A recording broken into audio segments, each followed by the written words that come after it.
Buenos días o buenas tardes, noches, dependiendo en la hora que nos puedas escuchar, ver. El día de hoy, pues me encuentro con un invitado sumamente especial. Me encuentro con el psicólogo Raimundo González Terrazas. Eh, Me voy a permitir la oportunidad de leer un poquito de su historial. Es licenciado en psicología por la UABRO, maestro en terapias cognitivo-conductual, máster en análisis conductual aplicado en Nava, España, psicoterapeuta en la práctica clínica, encargado del departamento psicopedagógico en instituciones privadas, cuenta con diplomados en terapias cognitivo-conductual, nivel básico y avanzados por el Instituto Vida Racional, y pues un montón de cursos, diplomados que ha tomado tanto a nivel nacional y también a nivel extranjero, ¿no? Cuenta con bastante experiencia en el área privada, como psicoterapeuta, como maestro, en instituciones. Así que pues nada, es un honor, un privilegio poder charlar contigo acerca de un tema que considero que es sumamente importante ante la situación que estamos pasando, ante todo lo que pueda suceder, ¿no? Como la depresión, y explicarlo, o más bien que tú nos puedas a abordar este tema desde el análisis de la conducta, ¿no? Que creo que es un modelo el cual lo explica de una manera práctica, de una manera científica, ¿no? Y coherente, partiendo del resto de los otros enfoques, ¿no? Entonces, pues nada, el psicólogo Raimundo, es un placer nuevamente, amigo, tenerte aquí. No sé si te gustaría presentarte. Pues bueno, creo que ya has comentado, ¿no? A lo que, principalmente a lo que me dedico, así que ya no sé si, si haya mayor presentación. Quizás quepa decir, ¿no? Que pues soy un aficionado de los cómics, soy un aficionado también de Star Wars, de Batman. Me encanta la música, ¿vale? También soy músico y creo que es lo que cabe decir, ¿no? Por otro lado, pues muchas gracias por la invitación, Juan, muchas gracias por la presentación también y claro, yo encantado de platicar pues de estos temas que me parecen muy relevantes, ¿no? Muy importantes y que a mí me apasiona realmente hablar de ello. Sí, claro, como psicólogo, como profesional de la salud, creo que muchas veces tratamos de dar este mensaje, ¿no? Acerca de la salud mental, de todo esto que conlleva, la importancia de tomarlo como en serio y qué más, pues poder platicarlo con profesionales que se dedican, que son apasionados, como bien lo mencionas, ¿no? Y que nos puedan hablar desde una perspectiva, pues, científica, ¿no? Desde una perspectiva que ha demostrado mayor evidencia a la hora de hablar de estos problemáticas. Entonces, te comentaba un poquito, Ray, fuera de cámaras, ¿no? Y todo esto, eh, sobre una imagen que vi en tu perfil que la verdad me gustó mucho, ¿no? Y que siento que es superior para hablar un montón de cosas, pero creo que lo hablaremos de manera breve para centrarnos también en la depresión. Te comentaba un poquito sobre las etiquetas o el uso de las etiquetas diagnósticas y esta tendencia a patologizar algunos problemas psicológicos, ¿no? Porque tendemos muchas veces a decir, ¿no? Que la depresión es una enfermedad, que hay algo malo dentro de mí, ¿no? Que tendemos a etiquetar todos estos, algunos comportamientos en específicos y etiquetarlos, ¿no? A patologizarlos. No sé tú, ¿qué consideras si está adecuado, si deberíamos de dejarlo de hacer? ¿Qué consideras tú acerca de esto? Oh, bueno, es una pregunta que, como bien lo dices, ¿no? Podría dar para mucho, incluso creo que podríamos tardarnos mucho tiempo en esta sola pregunta, ¿no? Pero trataré de dar mi idea lo más extensamente posible, pero también de manera resumida. Bueno, creo que para poder encuadrar, ¿no? Y para poder, digamos, concluir esta pregunta nada más, con lo que yo pienso acerca de ello, me gustaría dar un poquito acerca de un enmarque, ¿no? De un encuadre sobre teórico, filosófico, sobre el por qué veo yo la desventaja de utilizar estas etiquetas. Bueno, todo lo que voy a estar comentando ahora, ¿no? Viene precisamente desde el análisis de la conducta y desde su filosofía, que es el conductismo radical, para que vaya quedando un poquito más asentado, ¿no? O para Claro, que esté un poquito congruente con ello. Bueno, para empezar, la conceptualización que tú tengas de un problema, trastorno o enfermedad va a depender mucho de la filosofía que tú asumas en tu práctica. Dicha filosofía que va a tener implicaciones teóricas, dicha teoría que va a tener implicaciones clínicas y prácticas, dicha práctica que va a tener implicaciones en los resultados, desde luego, ¿no? Ahora bien, tradicionalmente, y hablo tradicionalmente porque ha sido desde ya bastantes años hasta la fecha, y estoy hablando de cientos de años quizás, los problemas psicológicos han sido acobijados dentro de un modelo que no corresponde al modelo psicológico. Estoy hablando de un modelo médico, de un modelo biomédico. Es decir, se han tratado los problemas psicológicos como si fueran un problema igual que un problema médico, ¿no? Como si fuera un problema médico. Se considera, ¿no?, que estas manifestaciones o estos comportamientos que una persona llega a emitir, llega a presentar, no son más que una sintomatología de un problema existente en alguna parte del cuerpo, o ya dependiendo de qué tipo de teoría, ¿no? Pero por lo general en la cabeza, ya sea de pensamientos, ya sea de inconsciente, ya sea de neurotransmisores o cosas así por el estilo. Entonces, se considera que el comportamiento que observamos es la sintomatología resultante de esto. Entonces, esto quiere decir que nos involucra estar o tomar en cuenta, según estas asunciones, una filosofía dualista, ¿no? Una filosofía mentalista, que es un tipo de dualismo también, en donde separa precisamente en dos esencias, por así decirlo, o dos realidades, dos mundos diferentes, sometidos a leyes distintas o a principios distintas, donde a lo mejor lo que observamos, el comportamiento está sometido a leyes naturales, a leyes de conducta, pero lo que pasa dentro ya no. Por lo tanto, este tipo de asunciones o este tipo de miradas lo que tratan es de atacar o de intervenir o de modificar lo que hay dentro para después modificar lo que hay fuera, como una consecuencia de modificar lo que hay dentro. Y esto es idéntico a lo que se hace en el modelo médico, que funciona bastante bien cuando se trata de una condición médica, cuando se trata de una enfermedad médica, ¿no? Cuando se trata, vamos a poner un ejemplo que ahora mismo pasa, cuando se trata, por ejemplo, de una infección por un virus o por una bacteria, ¿no? Tenemos el virus que se puede aislar, que podemos observarlo con un estudio puntual, que existe independientemente del huésped, del cuerpo en el cual está alojado, que presenta precisamente una sintomatología cuando se une con el huésped y que a ello le llaman con un cuadro sindronómico o un cuadro de alguna enfermedad, etcétera, y entonces pues tenemos la enfermedad, ¿no? Pero con los problemas psicológicos es muy difícil precisamente comparar estos modelos con ello. Y cuando se trata de comparar un modelo médico en un problema psicológico, resultan muchísimos problemas epistémicos, filosóficos, pragmáticos, ¿vale? Entonces, ¿qué sucede con ello? Que la mirada que se tiene desde la filosofía del análisis de la conducta, que es el conductismo radical, para empezar, no se considera que lo que suceda dentro de una persona, o más bien por debajo de la piel, sea ontológicamente o naturalmente distinto a lo que sucede por fuera. Nosotros asumimos una postura filosófica llamada monismo, ¿no? Entonces, consideramos que tanto lo que está por fuera y tanto lo que está por dentro corresponden y responden a las mismas leyes, a los mismos principios, y que la única diferencia es la accesibilidad. La accesibilidad del observador, en donde el único observador de lo que sucede por debajo de la piel es la misma persona que lo experimenta.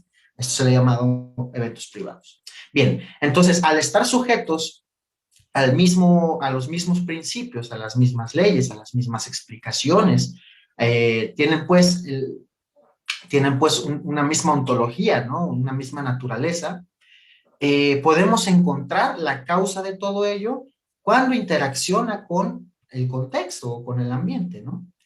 Y que de alguna manera pues se van presentando, se van emitiendo ciertos comportamientos, tanto públicos como privados, y entonces se presenta un patrón de comportamiento, una clase de respuesta que nosotros consideramos de tal forma, llámese depresivo, llámese ansiógeno, llámese lo que sea.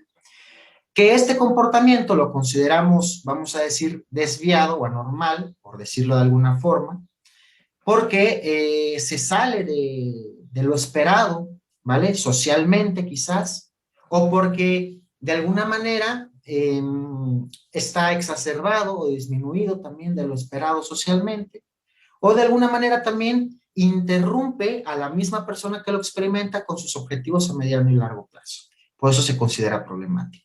Más bien problemático más que anormal o desviado, ¿no? Porque no consideramos que sea un comportamiento anormal, más bien. Consideramos que es un comportamiento problemático, dependiendo de ciertos parámetros. Entonces, como la naturaleza de este problema de comportamiento, o lo consideramos de esta forma, la manera en que se interviene, la manera que se aborda, es de la misma manera que abordaríamos cualquier otro comportamiento, porque a lo mejor topográficamente son distintas, pero funcionalmente tienen muchas semejanzas. Y desde luego que modificando el comportamiento depresivo, vamos a decirlo así, lo que una persona ha sido diagnosticada con depresión anteriormente, el diagnóstico se pierde. El diagnóstico se da en observación del comportamiento y se quita en ausencia del comportamiento. Y no podríamos decir, como se asume en algunas otras teorías, que esto lo que hace es quitar el síntoma, pero que la causa está ahí, ¿no? No hay una manera de sostener esto, ¿no? Es probable que se presenten en un futuro ciertos comportamientos distintos, pero que podríamos encontrar una explicación más asequible para ello, más que irnos a algo más oculto, ¿no? Y decir que es una nueva expresión, digamos, del problema que está ahí adentro. Entonces, las etiquetas, la patologización, es un vestigio del modelo médico, es un vestigio de los modelos incluso moralistas o teístas, ¿no? De una psicología precientífica. No hace falta que un modelo reconozca esas posturas dualistas o estas posturas que son vestigios del modelo biomédico para que así sean, están implícitas ahí, ¿no? Basta con que se haga un análisis exhaustivo quizás y a veces no tan exhaustivo, pues de la filosofía y de la epistemología que cada modelo está teniendo. Luego, otra desventaja que hay acerca de las etiquetas o diagnósticos, Juan, es que difícilmente te explican algo. Es más descriptivo, ¿vale? Es más, dos personas pueden compartir el mismo diagnóstico, pero no compartir características o compartir muy pocas. Y las que comparten estar sujetas a funcionalidades distintas. Si nosotros abrimos los manuales diagnósticos y estadísticos, como el DSM, el CIE, y nos vamos a cualquier trastorno, por así decirlo, vamos a encontrar una pequeña leyenda que dice ahí que para otorgar este diagnóstico la persona tiene que cumplir mínimamente 5, por ejemplo, de 9 criterios. Entonces, tenemos 9 criterios que dos personas pueden tener esas 5, compartir esas 5 características, pero de ellas pocas o ninguna, o si comparten todas, aún con ello, cuando hacemos una evaluación funcional, esas características responden pues a una funcionalidad distinta, ¿no? Entonces, un diagnóstico no te va a decir qué hacer, no al menos en una intervención individualizada o ideográfica. En las intervenciones nomotéticas, que son características de un modelo biomédico, pues sí, es como cualquier otra enfermedad médica. Tienes gripa, ya tómate tal medicamento. Y parece que eso han querido hacer también con la psicología. ¿Tienes depresión? Hasta el cual, ¿no? Hasta el cosa o esta técnica es para ti. Y no siempre es así, porque siempre hay que fijarnos en la funcionalidad de las personas. De caso contrario, creo que sería incluso, en el mejor de los casos, no tendría ningún efecto, en el peor de los casos, podría ser incluso hasta contraproducente. Bien, para ir cerrando esta pregunta, la utilización de diagnósticos, a lo mejor ahora mismo se me pasan algunas otras cosas, pero la utilización de diagnósticos y de etiquetas en los problemas psicológicos creo que han dado más insatisfacción que satisfacción, han dado más problemas que respuestas. Aunado a ello también son patologizantes, son culpabilizadores, son estigmatizadores en muchos casos. De alguna manera también hay personas que siempre lo van a ocupar y no lo estoy diciendo de una manera malintencionada, sino que lo van a ocupar como una justificación para no poder cambiar, ¿vale? O más bien su comportamiento no poder cambiar, porque pues nos encontramos con situaciones en que yo no puedo hacer esto o yo no hago esto porque tengo tal cosa, ¿vale? Entonces, como tengo tal cosa, se hace esta especie de profecía autocumplida y entonces termina por no hacerlo. Recibe ganancias secundarias, también muchas veces vemos que algunos familiares o conocidos o allegados por el mismo diagnóstico, ¿vale? Van a decir, no, bueno, pobrecito, pobrecita, esto, el otro, no, no, no, que ella no se esfuerce y haga esto. Y esto tampoco es malo realmente, es una muy buena preocupación, es una preocupación genuinamente humana. El problema de todo esto es que muchas veces eso mantiene el problema. Y las personas confían en las personas que les dan el diagnóstico y las personas hacen caso de ello. El problema es que esto a mediano y largo plazo conlleva más problemas. Además de que también, esto es en lo práctico, en lo clínico, pero a un nivel también científico, en un nivel teórico, de satisfacción en comprender por qué es un problema, como creo yo que como psicólogos, como terapeutas, no tendríamos que conformarnos con un diagnóstico, porque caemos en una explicación circular, en una tautología, que no nos dice nada realmente, ¿no? Entonces, yo por eso considero que la utilización de diagnósticos y la utilización de etiquetas no van con los problemas psicológicos, no van con la psicoterapia, no van con los problemas clínicos de tipo psicológicos.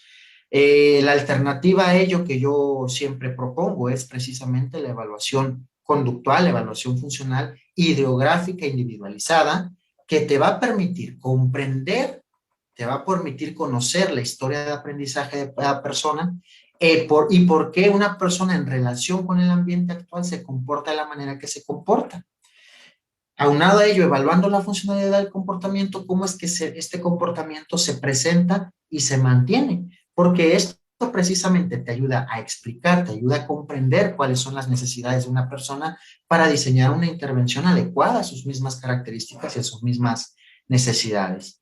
Te pongo un ejemplo. Hay niños que el problema de comportamiento, la rabieta, el berrinche, se va a presentar para escapar de una demanda. Y a lo mejor eso nos está diciendo que el niño necesita formar quizás un lenguaje, necesita quizás aprender maneras nuevas de decir qué es lo que le molesta, qué es lo que no le gusta, para que pueda alejarse de algo, ¿vale? Pero de una manera socialmente aceptable o que le permita una mayor adaptabilidad al medio. O bien a lo mejor está escapando de alguna demanda, de alguna instrucción, de alguna orden que es necesaria para su desarrollo, ¿no? Como por ejemplo asearse, como por ejemplo comer o cosas así por el estilo. Entonces, la topografía puede variar, pero la funcionalidad es la que nos va a importar y es lo que nos va a dar muchísima información y es lo que nos va a permitir diseñar una intervención adecuada, individualizada e ideográfica. Bien, ya para ir terminando, sé que ya me explayé un poquito con ello. Diagnóstico, etiqueta y todo lo demás son vestigios de un modelo biomédico. Yo estoy bastante en desacuerdo que en psicoterapia, con problemas psicológicos y sobre todo cuando hablamos de alguien que utiliza algún modelo proveniente del análisis de la conducta, utilicemos un lenguaje médico, ¿vale? Estamos impregnados de un lenguaje médico. Decimos paciente, decimos tratamiento, decimos síntomas, decimos cuadro, decimos trastorno, decimos un montón de cosas. Este lenguaje es un lenguaje tomado prestado del modelo biomédico, que sí, que se entiende, que ha sido útil a lo largo de mucho tiempo, pero bueno, eso no le quita que sea un lenguaje inadecuado para lo que estamos haciendo.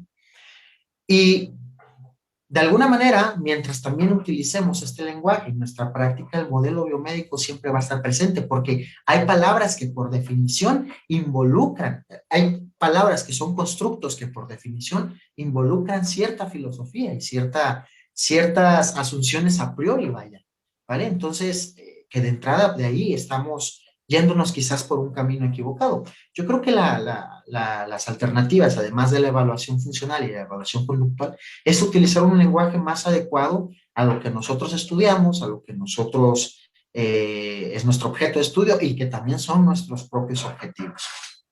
Sí, claro. Creo que todo lo que acabas de mencionar es de sumamente importancia y quisiera recalcar algunas cositas que considero que dijiste que son muy importantes, ¿no? Esta parte de que imposibilita el diagnóstico, estas etiquetas diagnósticas a las personas o la estigmatización, ¿no? De algún problema psicológico, porque, porque no sé si te ha pasado, pero luego llegan personas y dicen, ah, qué bueno que usted me dice que no estoy enfermo, porque las personas literal van a otro lado y le dicen que este problema psicológico pues es una enfermedad. Y cuando llegan y tú le dices que no, que como bien lo mencionabas, que es una parte de la interacción tuya con el organismo y que está sujeto a esta situación, pero que también puede salir de ella, esta persona como que dice, ah, ok, como que me siento un poco mejor y a partir de ahí tú te das cuenta como que esta persona tiene mayor deseo o más bien el procedimiento, los procedimientos que se llevan a partir de ahí son mucho mejor y se hacen de mejor manera con esta persona. Otra cosa creo que hablabas sobre las explicaciones dualistas, ¿no? Que se dan con esta parte de las etiquetas y diagnósticas y de patologizar algunos problemas psicológicos que, como bien mencionabas, no aportan mucho, ¿no? Incluso, pues, si le explicas esto a una persona, tú dices, o sea que hay algo malo dentro de mí, o sea que tengo un desequilibrio en mi cabeza, ¿no? Estoy enfermo, tengo un trastorno mental. Esto a la persona también hace que se vaya alejando de buscar una ayuda que sea adecuada para él, para que pueda salir de este problema por el cual esta persona si quiere acercarse a dichos procedimientos, ¿no? Entonces, quiero, como ya lo mencionas, a utilizar todo ese tipo de palabras, de lenguaje, ¿no? Del modelo biomédico, pues está siendo también contraproducente para que otras personas o que los futuros consultantes, ¿no? O usuarios, pues también se traten de alejar de esto que se puede considerar pues la práctica en psicoterapia, ¿no? Y llevar un procedimiento adecuado para X problemas psicológicos. Claro, es más, a ver, las personas que desconocen, ¿no? Y lo digo en el buen sentido de la palabra, que desconocen, y tiene total sentido que desconozcan, ellos no se dedican a esto ni nada, que presentan algún problema, ¿no? Psicológico, que van a un psicólogo o que a veces ni a un psicólogo van, que van a un médico, ¿no? Ni siquiera un psiquiatra o algo así por el estilo, ¿no? Un médico general, un médico familiar, a veces también el psiquiatra, pero el chiste es que terminan siempre, bueno, te dan un diagnóstico, tienes depresión, tienes ansiedad, tómate esto, tómate el otro, tómate el otro. Disminuye los síntomas en su lenguaje, ¿no? En su jerga, pero no resuelve el problema. Entonces hay gente que vemos que pasa 5, 10, 15, 20 años medicados y con ese problema sin cambiar muchos tipos de cosas, ¿no? Entonces, llega un momento en que hay algunas personas que en el desconocimiento y en la confianza que le tienen al profesional médico, asumen una posición, digamos, incluso hasta de indefensión, ¿no? Se van a decir, es que esto, eh, yo tengo depresión y como tengo depresión yo no puedo hacer ciertas cosas, así que mejor me quedo, ¿vale? No salgo porque me quedo. Yo como tengo ansiedad, no puedo hacer ciertas cosas y también mejor evito hacer ciertas cosas y me tomo el medicamento. Entonces, pues es que sabemos a grandes rasgos, y esto es no tomar en cuenta la investigación para algunos profesionales que hagan este tipo de cosas, me refiero a ello, ¿no? Es no tomar en cuenta la investigación que hay en los problemas psicológicos, que eso precisamente puede ser parte del problema, es 100% seguro que es parte del problema, ¿no? Entonces, llega un momento en que las personas asumen como esta indefensión, llega un momento en que se mantienen en la misma postura, se mantienen con el mismo patrón comportamental en mucho tiempo, el problema no se resuelve y llega un momento en que el sufrimiento se va haciendo cada vez más y más y se va trayendo más problemas. Al rato también hay más problemas con los familiares, hay más problemas médicos y todo lo demás. Entonces, creo yo que en el desconocimiento, ¿no? Que algunas personas hacen, ¿no? De esto, pueden estar haciendo mucho daño. Incluso hay algunos psicólogos también, ¿no? Que se atreven a decir, bueno, tú tienes, vale, ya está, hacen el énfasis, tú tienes tal trastorno, límite de la personalidad, tienes un trastorno depresivo y esto se cura, ¿vale? En tantos años. Oye, bueno, ¿cómo que en tantos años, no? Si esto no involucra nada esotérico, nada oculto, pero bueno, no nos vamos a meter en ese tema. A lo que me refiero es que, es que sí, ¿no? Algunas personas asumen a lo mejor en el desconocimiento esta forma de indefensión que desde luego no tienen las personas por qué saber que sí y que no está mal. Ellos confían, los usuarios, los consultantes, confían en el profesional con el que están y de alguna manera hacen lo que las personas le dicen. El problema de todo esto es que pueden mantener el problema, aunque sea una preocupación, incluso por los familiares, aunque sea una preocupación genuinamente humana, puede ser parte del problema.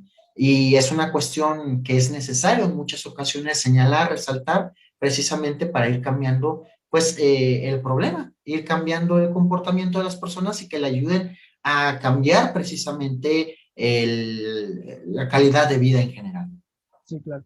Como lo dijimos a un inicio, ¿no? Este tema podría ser para largo porque hay bastante material de donde poder sacarlo, pero ya metiéndonos, dándole un poquito la vuelta y meternos ahora sí como al tema principal, eh, ¿a qué nos referimos, psicólogo Ray, cuando hablamos de análisis de la conducta y cómo utilizamos el análisis de la conducta para hablar o para poder explicar el fenómeno de la depresión? Mm. Bueno, el análisis de la conducta es una ciencia que tiene varias, por así decirlo, varias ramificaciones. Tenemos por un lado, es una ciencia de la conducta, o sea, su objeto de estudio es la conducta y entendemos la conducta como un conjunto de respuestas que presenta un organismo cuando interactúa con el medio ambiente o una conexión que se da entre una respuesta específica o una clase de respuesta específica y una situación ambiental concreta. Y de las ramificaciones que podemos encontrar, tenemos la parte filosófica, la parte experimental y la parte aplicada. La parte filosófica es el conductismo radical, ¿vale? El conductismo radical no es un modelo, no es una terapia, es la filosofía de una ciencia, ¿vale? Que es el análisis de la conducta. Luego tenemos la parte experimental, que es la ciencia básica, donde se produce, digamos, conocimiento, donde se ponen a prueba ciertas, ciertas premisas, ciertas asunciones, aseveraciones también, ¿vale? Y se va produciendo quizás nueva información, quizás en algún punto también se van descartando ciertas informaciones anteriores, ¿vale? Y la parte aplicada prácticamente es todo lo que surge de lo experimental aplicado a los problemas socialmente relevantes. El análisis conductual aplicado, la parte aplicada, ABA por sus siglas en inglés, no se reduce a trabajo con niños con problemas del desarrollo, como autismo, cosas así. No se reduce a una terapia, no se reduce a un modelo psicoterapéutico. El análisis conductual aplicado es una ciencia aplicada en donde los procedimientos y las estrategias que se utilizan, derivados de los principios y procesos conductuales, tanto operantes como respondientes, se aplican de manera sistemática para mejorar la conducta socialmente relevante. Y se trata precisamente de indagar cuáles son las variables responsables en el control de la conducta objetivo para poder modificar y modificar el comportamiento. ¿Cuál es más importante de estas? Yo creo que ninguna es más importante que la demás, porque todas se complementan, mantienen una relación simbiótica, ¿no? No podríamos hacer experimental ni aplicado sin nuestra filosofía, porque la filosofía es sumamente importante. Es más, creo yo que si no hay una base filosófica bien cimentada y bien fundamentada, lo demás no tendría sentido. Lo experimental también, de donde surgen los principios, donde se investigan por primera vez los principios, pues hacen posible que se dé lo aplicado, que podamos aplicarlo en lo aplicado. Pero el aplicado también mantiene una relación simbiótica con lo experimental, porque si en lo aplicado no nos están dando los resultados que queremos, pues regresamos a lo básico, vamos a investigar y vamos a ver qué está sucediendo. Entonces, eso en grandes rasgos, eso es el análisis de la conducta, ¿vale? La filosofía, podríamos también hablar mucho de la filosofía, que me encanta hablar de la filosofía del análisis de la conducta. De lo experimental, de lo aplicado también es bastante extenso. Y a grandes rasgos en cómo se ve la depresión, en este ejemplo concreto, pero que realmente es en general, no se ve como una esencia, no se ve como una sustancia, no se ve como un producto de algo interno, ¿vale? Ya sea pensamientos, cogniciones, creencias, inconscientes, neurotransmisores, no se ve de ese tipo, sino que se ve precisamente como un conjunto de comportamientos, un conjunto de respuestas, ¿vale? Con determinada topografía, característica de algo, ¿vale? Y determinada función, que en su conjunto, para de alguna manera económica, llamar depresión. Y que cuando nosotros decimos depresión, es una manera asequible económica de referirnos a que tal persona regularmente se comporta de cierta forma. Y aún ahí estamos siendo un tanto inexactos. Entonces no lo vemos como un fenómeno resultante de otra esencia o de otra sustancia, sino que lo vemos como comportamientos sujetos a los principios conductuales, operantes y respondientes que están en relación con el ambiente. Por lo tanto, no hablamos tanto así como de depresión o como él tiene depresión o ella tiene depresión, sino que hablamos más bien cómo se presenta el comportamiento depresivo. Y cuando hablamos de comportamiento depresivo, es una simple etiqueta que se le da al comportamiento para referirnos que es característico de lo que conocemos como depresión, pero que ontológicamente, o sea, naturalmente, no es distinto a otro comportamiento como los llamados ansiosos o como los llamados agresivos o cualquier otro, e incluso de aquel comportamiento que no está considerado problemático, que es bien aceptado por la sociedad. Están sujetos a los mismos principios, con las mismas leyes, tienen la misma naturaleza y se modifican de la misma forma. Okay. Sí, eso es cosa muy interesante, ¿no? Desde un inicio de lo que mencionaba sobre el análisis de la conducta, con las tres vertientes que ya mencioné, ¿no? Del análisis experimental, del análisis aplicado y sobre la filosofía conductual, ¿no? Y cómo se mira esta etiqueta de depresión desde esta perspectiva. Porque si bien es cierto, como ya mencionábamos un poquito, o más bien como usted lo mencionaba un poquito, ¿no? Hay bastantes modelos que tratan de dar una explicación a este fenómeno, ¿no? Como el modelo biomédico, como ya hablamos un poquito, ¿no? Que si hay un neurotransmisor, en este caso la serotonina, o hay un desequilibrio en él, pues la persona, esta es causa para que la persona tenga todo este tipo de comportamientos depresivos, ¿no? Y otros, pues el modelo igual cognitivo, ¿no? Que también nos habla de todos estos pensamientos que la persona puede tener y que a raíz de esto, pues la persona tiende a estar en esta situación de depresión. Entonces, estas dos explicaciones, como ya bien lo mencionaba usted, parten de esta parte dualista, ¿no? Que se lo atribuyen todo, que hay algo interno, y partiendo desde el análisis de la conducta para hablar de depresión, si no hablamos de estos comportamientos, ¿no? Que en específico se pueden considerar como depresivos, ¿no? En esta interacción o todas esas variables que pueden dar pie a que una persona, de acuerdo a su interacción con el medio ambiente, pueda caer a esta situación de depresión. Sí, sí, sí, como bien mencionas, en otros puntos de vista, en otros modelos, pues se toma la depresión como un cuadro sintomatológico, eh, resultante de otros procesos, ya sean inconscientes, cognitivos, neurobiológicos, ¿vale? Entonces, lo que tratan de modificar o de intervenir es eso que asumen que es la causa, ya sea los pensamientos, las creencias del inconsciente o lo neurobiológico, para cambiar la sintomatología. Te digo, esto es Sí, investido, es idéntico a un modelo biomédico. Hablamos, ¿no? Y empiezan a decir el cuadro remite o cosas así por el estilo. Es que no remite nada, es que no hay ningún cuadro. Es mm, que se modifica el comportamiento y el comportamiento se va modificando cuando se modifica también la interacción del medio ambiente o del contexto con el organismo que se comporta, con estas respuestas que emite el organismo.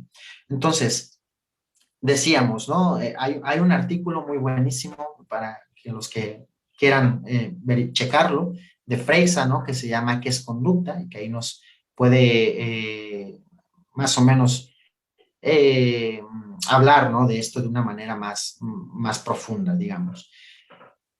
Algunos de las justificaciones o argumentos más bien que han utilizado otros modelos para decir que lo que hacemos es más que es una sustitución del síntoma, porque te dicen que en lo mm, profundo, en lo inconsciente, ¿vale? Está algo ahí, ¿vale? Que hace que se presente este comportamiento, estos síntomas, y te ponen de analogía un iceberg.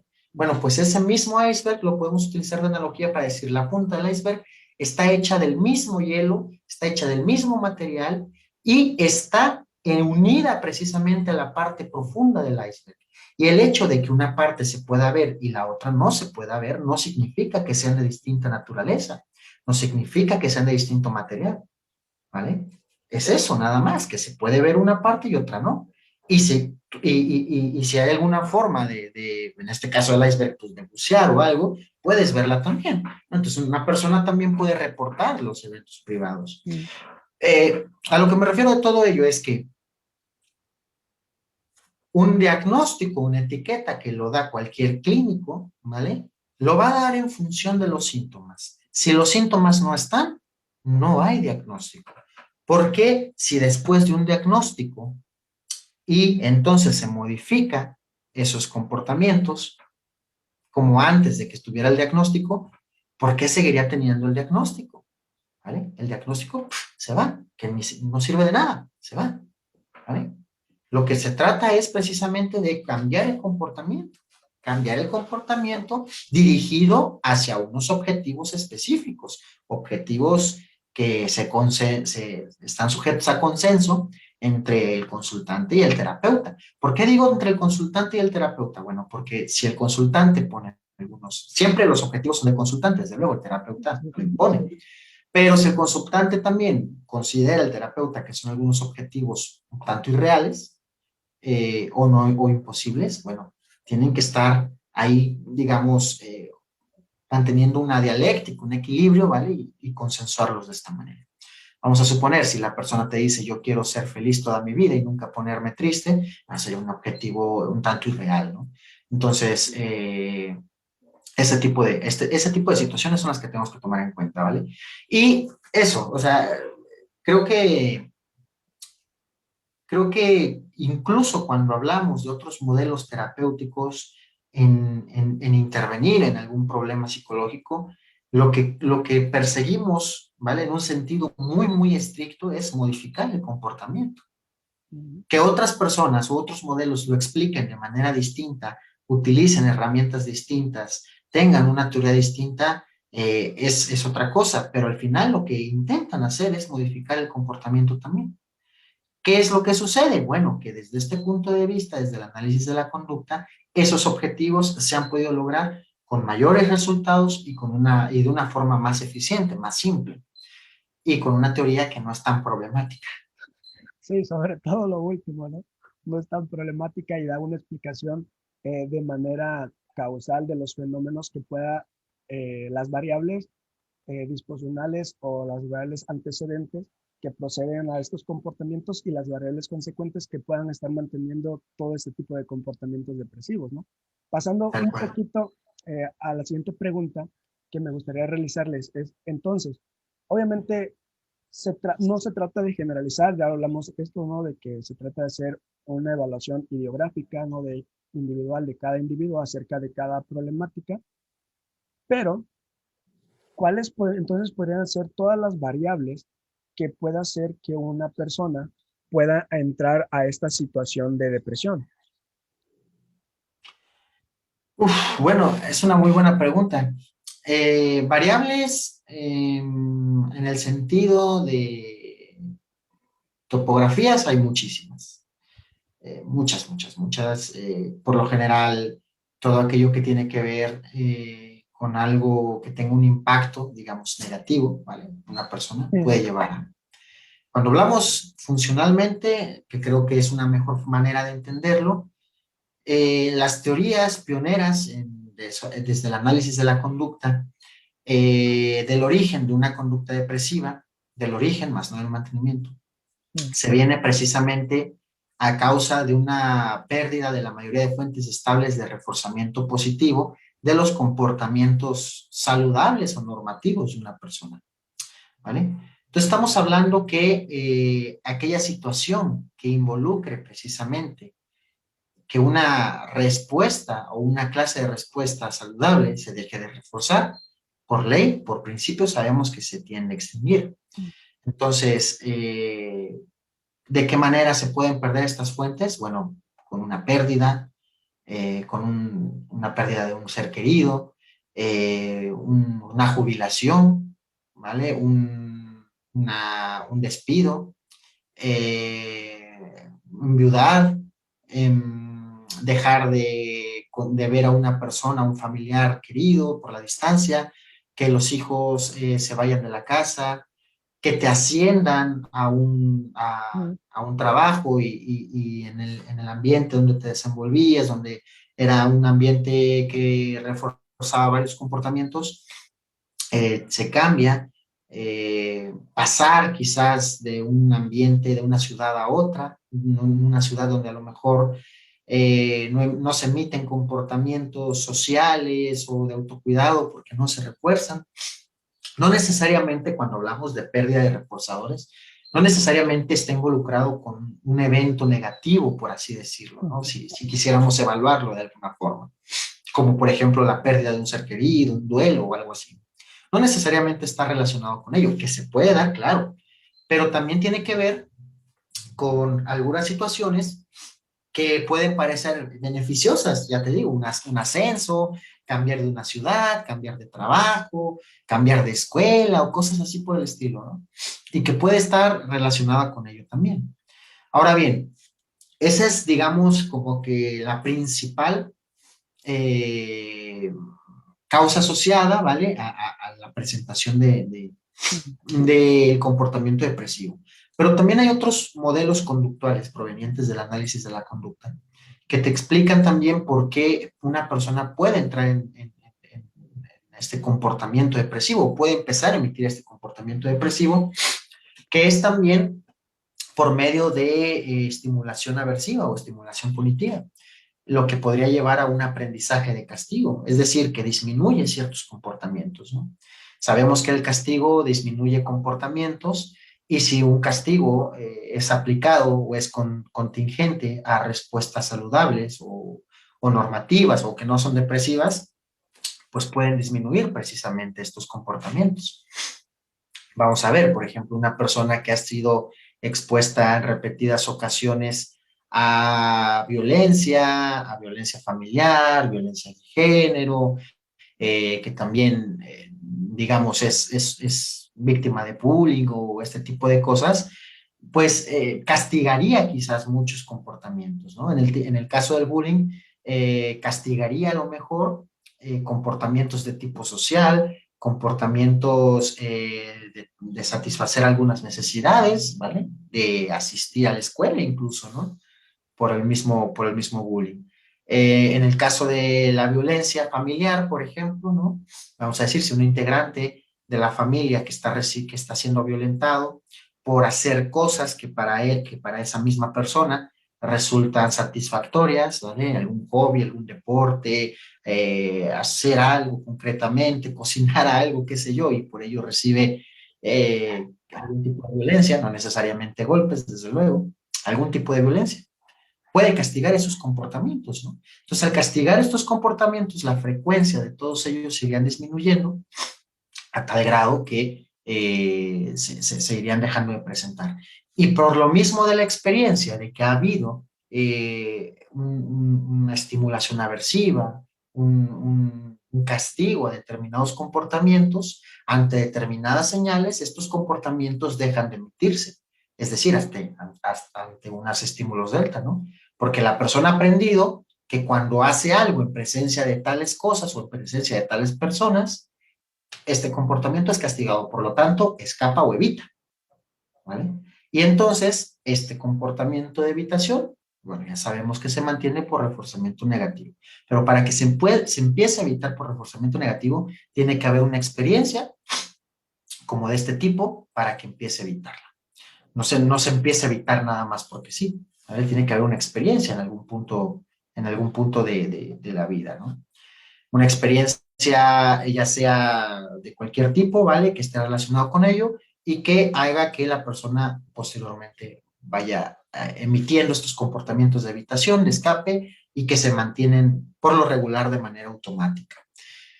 Estos dos modelos, tanto de extinción de comportamientos depresivos como de castigo, perdón, de extinción de comportamientos normativos, saludables, como de castigo también, son los que se pueden utilizar para el origen de comportamientos depresivos.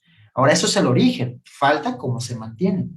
¿Cómo se mantienen? Pues ya hablamos de uno, que es a través de comportamientos de evitación y escape, que por lo general, no digo que todos, porque decir que todos sería una aseveración a priorística, ¿no? Un tanto incorrecta de mi parte, decir que todos se mantienen de manera automática o que todas se mantienen por la evitación de las emociones. Es una cantidad muy grande, pero no todos. Encontraremos, acuérdense que topografía no es igual que función.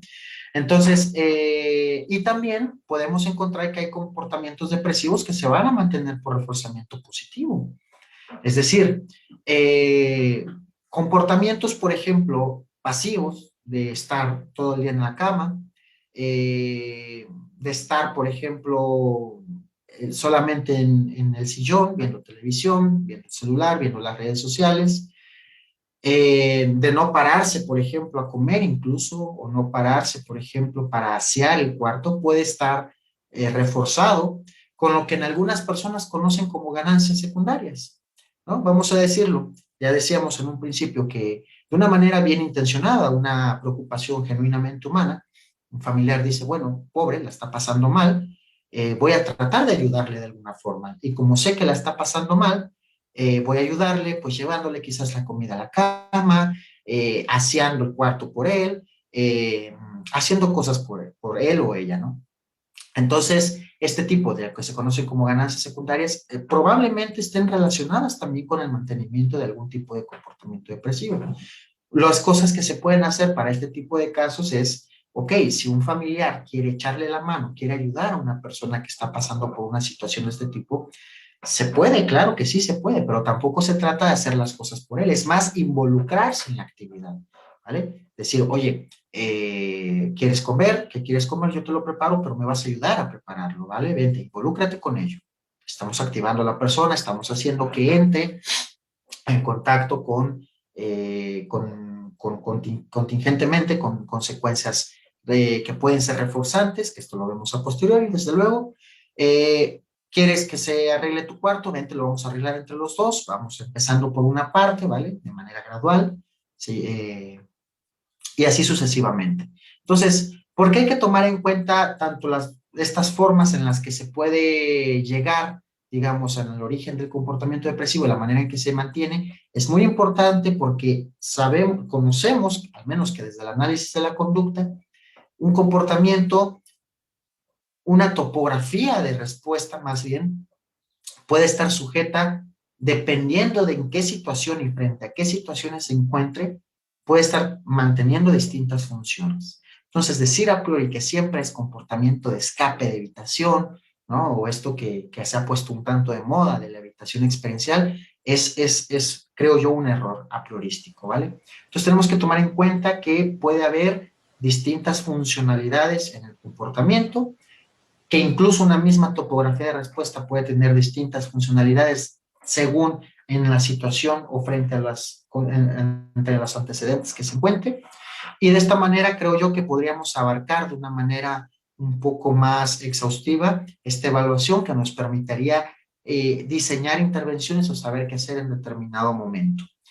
Al final, lo que nosotros queremos conseguir para modificar el comportamiento es aumentar desde luego los comportamientos saludables, los comportamientos terapéuticos, los comportamientos antidepresivos, por así decirlo, y que obviamente para que se mantengan tienen que estar viéndose reforzados y hay que buscar fuentes de reforzamiento que propicien el reforzamiento automático. Por lo tanto, activamos a la persona para que consiga, ¿no?, este contacto con fuentes estables de reforzamiento. Al final, por eso tratamos de activar a la persona. Y si te das cuenta, todo está relacionado en algún punto funcionalmente, porque el mantenerse inactivo o evitando o escapando, ¿vale? Sea que se mantenga por reforzamiento negativo o positivo, impide el contacto con estas fuentes estables de reforzamiento positivo, que en un principio pueden ser el origen, porque también cuando una conducta es castigada, al ser castigada y no presentarse, pues no tiene contacto con estas fuentes estables de reforzamiento positivo. ¿Sí me explico? Sí. Entonces, tenemos que buscar la manera en que la persona se vaya activando, ¿vale? Y vaya teniendo contacto de estas conductas proterapéuticas, saludables, que la persona ya de por sí hacía, o quizás unas nuevas, que no existían en ese repertorio, y que tengan ese contacto con fuentes estables de reforzamiento positivo de manera automática para que puedan mantenerse y se puedan generalizar tanto en el tiempo como entre contextos como entre respuestas. Entonces, básicamente eso es lo que se asume, digamos, en el análisis de la conducta. Sí, creo que todo esto que mencionas es sumamente importante, ¿no? De identificar o al hacer una buena evaluación, como ya lo mencionas, ¿no? De todas estas variables que puedan ser el origen, como ya lo mencionas, ¿no? La pérdida de reforzamiento. Y bien mencionabas un ejemplo que tú dices, está sucediendo algo que es más apetitivo, en este caso un ascenso, ¿no?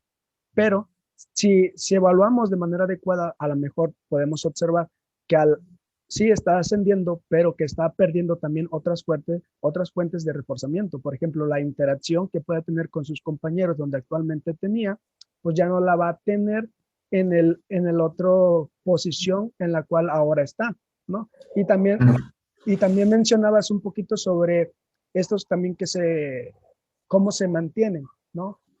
Y también otro poquito sobre el castigo que también puede dar pie a un suceso o a un problema de depresión, ¿no? Entonces, al realizar toda la evaluación de manera funcional, te permite a ti como clínico dar una explicación también causal del origen, pero también del mantenimiento de estos comportamientos depresivos.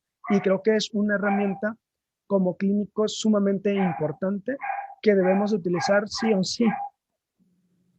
Claro, a ver, el indagar un poquito en la historia de aprendizaje o en el origen de una persona, quizás para la intervención no es tan importante, para la intervención es más importante conocer la funcionalidad del comportamiento, cómo se presenta y cómo se mantiene hoy por hoy, para modificar esas relaciones funcionales.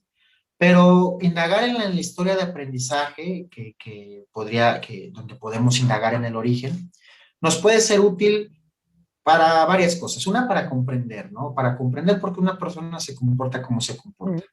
Si queremos comprender el significado de un comportamiento de una persona, hay que remitirnos a su historia, a su aprendizaje, ¿no? A años atrás, quizás. Cada persona es una historia distinta, ¿no? Y de esta manera podemos conocer mucho acerca de esta persona. Y la historia también nos va a decir un poquito más o menos de cómo es que se han ido moldeando ciertos patrones de comportamiento. Porque vamos a ver, hay personas que están en depresión que se comportan de una manera y otras personas que están en depresión que se comportan de otra manera. ¿Cuál es la diferencia? Si fuera porque hay algo dentro que da síntomas, pues todos se comportarían de la misma manera. Pero no, lo que pasa es que se comportan de diferente manera, perdón, porque sus historias de aprendizaje, aunque están relacionadas funcionalmente, han sido distintas. Mientras que, por ejemplo, unas personas, vamos a decirlo, evitan pasivamente, se la pasan acostados, dormidos o cosas así por el estilo. Otra persona puede evitar de manera muy activa, o sea, de una manera que se pone a limpiar toda la casa, se pone a asear toda su recámara, cuando se siente triste, y de esta manera ya no se siente triste, ya no piensa en cosas que le desagradan o cosas así por el estilo. ¿Qué dirías? Bueno, ¿eso es malo? ¿Hacer cosas cuando estás triste? Bueno, pues a priori quizás no, pero si está interviniendo quizás en otras áreas importantes de tu vida, pues puede que sí sea problemático, ¿no? Entonces, eso va a hacer mucha diferencia. Además de que conocer la historia de aprendizaje también de una persona, pues ayuda a que tú mismo se lo hagas saber, se lo reflejes. Y en ese caso, diciéndole que tiene sentido, a lo mejor su comportamiento según su propia historia de aprendizaje, y que esto es lo que ha formado quizás el comportamiento, que no está loco, que no está loca, que no está descompuesto, que no está descompuesta, ayuda, ¿no? A alguna manera a que sea tranquilizador, que sea un poquito más empático, ¿no? Un poquito más validante incluso. Eh, y ya en las implicaciones prácticas, en las implicaciones clínicas de intervención, también es importante porque recordemos que nosotros estamos poniendo un énfasis importantísimo, ¿vale? En el ambiente, en la interacción con el ambiente. Y de esta misma forma son nuestras implicaciones lo que nos vamos a dirigir para hacer en la consulta. Si nosotros ponemos el énfasis en el ambiente y precisamente dotamos al consultante, al cliente, ¿vale? De las herramientas necesarias para que esa persona misma se convierta en su agente de cambio, para que pueda cambiar las relaciones funcionales entre sus respuestas y el ambiente, para que pueda salir de ese círculo vicioso, digamos, pues, en el que se encuentra metido, y que de alguna manera se active y empiece a tener contacto con fuentes tales de reforzamiento positivo para cambiar sus pensamientos, sus emociones, su calidad de vida en general y poder modificar la situación depresógena en caso de que se pueda. Entonces, esta visión de que no está dentro de esa persona, sino que está en relación con el ambiente, está relacionado con lo que él hace y con el ambiente, o lo que él hace a partir del ambiente, ayuda precisamente que las personas puedan empoderarse, puedan adquirir una visión un poco más esperanzadora, un poco más optimista, y haya una posibilidad de cambio, y haya una esperanza de cambio. Que las personas digan, oye, pues creo que viéndolo de esta manera, ¿no? Con todo lo que me ha pasado, poco a poco pues me he ido sintiendo así y a lo mejor aquí estoy, ¿no? En este momento. Pero hay una forma de cambiar, ¿vale? Y aunque cueste, porque cuesta, no es tan sencillo, se trata siempre de hacerlo de la manera más asequible posible. Por eso no implica que no cueste, ¿no? Eh, puedo cambiar, ¿no? Puedo cambiar mi comportamiento, con ello diríamos que estoy cambiando yo, y además puedo cambiar el contexto, ¿no? Y en caso de que no pueda cambiar el contexto, ¿qué puedo hacer yo? ¿De qué manera puedo afrontarlo alternativamente? ¿O de qué manera puedo yo poner mi aportación que me hará tener satisfacción? Que cuando menos no me haga sentir feliz, pero que no me haga sentir peor. Entonces, esta visión creo yo que es bastante optimista, bastante esperanzadora, bastante humana, ¿vale? En comparación de otros modelos que tratan, ¿no? A una persona como pasiva, como que no puede hacer nada, ¿no? Más como un paciente, como el término de un paciente. Eh, creo yo que la visión que propone el análisis de la conducta, que esto se deriva precisamente de su cuerpo filosófico, del determinismo, del monismo, ¿vale? Da una visión súper y tremendamente humana. Que creo yo que cuando hablamos precisamente de sufrimiento humano y de querer ayudar a personas, creo yo que no hay mejor cosa que una visión científica precisamente que pueda demostrar ello, ¿no? Que pueda explicar cómo es que una persona ha entrado a esta situación, ha empezado a presentar cierto comportamiento y que también puede modificarse, que no estará para siempre así, ni 15 ni 20 años. Sí, sí, sí, claro. Utilizaré una frase que una vez me dijo un psicólogo, se llama Juan, yo creo que lo conoces, Juan Antonio Martínez. Él me Amigo, decía, saludos. saludos al psicólogo, él una vez me comentaba, ¿no? Que no hay nada más humano que utilizar la ciencia a favor de las personas, ¿no? Y Claro. es en relacionado a todo esto que tú mencionas, ¿no? Con esta explicación desde el análisis funcional de la conducta, pues te permite, tanto como clínico, hacer un mejor papel, un mejor procedimiento de cualquier problema, no solamente de depresión, y también al usuario, ¿no? De que lo pueda comprender y que pueda entender de una mejor manera. Y como ya lo mencionas, ¿no? Creo que esta parte le sirve bastante como para validar mucho mejor, para decir, ok, no estoy enfermo y por lo tanto a partir de aquí puedo hacer algo también yo para salir de esta situación. Y Total.